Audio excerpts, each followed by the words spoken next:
Developing country perspective. Good morning, afternoon, dear friends. I am honored to be here today to discuss the crucial topic of international trade imbalances and the coping strategies for developing countries. International trade has long been a driving force behind global economic growth, innovation, and connectivity. However, the issue of trade imbalance has emerged as a persistent and formidable challenge, particularly for developing nations.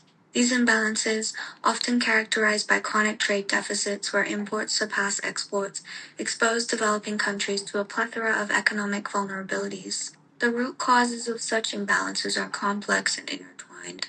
Domestic industries in developing countries frequently grapple with structural deficiencies. Insufficient industrialization and a narrow production base lacking diversification are common problems. Many developing countries rely disproportionately on the export of primary commodities like minerals, oil, and agricultural products. Take Nigeria, which depends heavily on oil exports, and Argentina, whose economy is significantly influenced by soybean and other agricultural exports. The prices of these primary commodities are highly volatile in the global market, subjecting these countries' economies and trade earnings to substantial risks. The consequences of persistent trade deficits are far-reaching. They lead to the accumulation of foreign debt, placing an additional burden on national economies. Currency devaluation, a frequent outcome of deficits, drives up the cost of imports and stokes inflation, thereby eroding the purchasing power of the domestic currency. Moreover, trade curtail fiscal capacity, restricting government investment in vital sectors such as education, healthcare, and infrastructure, which are essential for long-term economic development. In the academic realm, scholars have provided valuable insights. Krugman and Obstfeld 2021 posit that comparative advantage, exchange rates, and trade policies underpin trade imbalances, highlighting the structural disparities between developed and developing economies that contribute to the latter's trade deficits. Roderick 2018 astutely observes that globalization, while fueling growth, has also exacerbated inequality and augmented developing countries' trade deficits due to the asymmetrical power dynamics in international trade negotiations. Empirical research has also shed light on potential solutions. UNCTAD 2021 has demonstrated that export diversification is a key determinant of stable trade balances.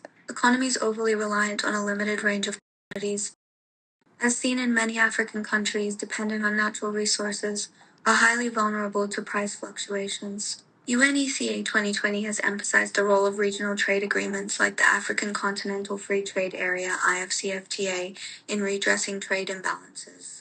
By strengthening intra-regional trade, these initiatives can reduce dependence on external markets and foster economic integration. In recent years, the international trade landscape has witnessed several trends. Developing countries' share in global trade has been on the rise, reaching over 40% in 2022, with Asian countries playing a particularly prominent role in goods and services exports. However, this growth is accompanied by a host of challenges. The export commodity structure of many developing countries remains dominated by primary commodities or low value-added manufacturing products. For instance, countries in Asia such as China, Vietnam, and Bangladesh have a comparative advantage in labor-intensive manufacturing like textiles and electronics, yet the low value-added nature of these products restricts profit margins. Additionally, the overall technological content of developing countries' exports is relatively low, hindering their ability to ascend the global value chain. Developing countries also face issues related to trading partners and market distribution. They are highly dependent on developed country markets such as the United States, the European Union, and Japan. For example, approximately 80% of Mexico's exports are destined for the United States, and most African countries' exports are concentrated in Europe. This heavy reliance makes them susceptible to fluctuations in these markets. Fortunately, with the acceleration of regional economic integration, intra-regional trade among developing countries has been gradually increasing, thanks to initiatives like the ASEAN Free Trade Area and the AFC. Nevertheless, trade, finance, and infrastructure problems continue to plague developing countries. SMEs often struggle to secure financing for international trade due to high interest rates and stringent lending requirements imposed by financial institutions.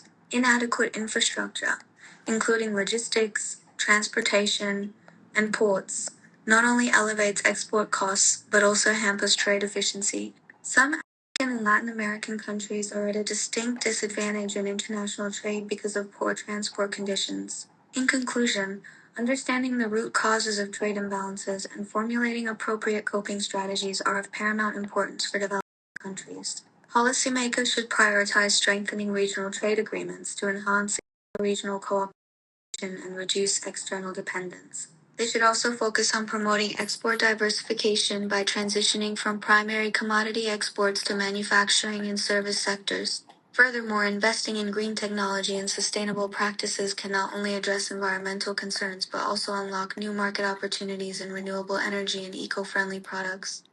Thank you all for your attention. I hope this presentation has provided you with a comprehensive understanding of this critical issue and inspired further discussions.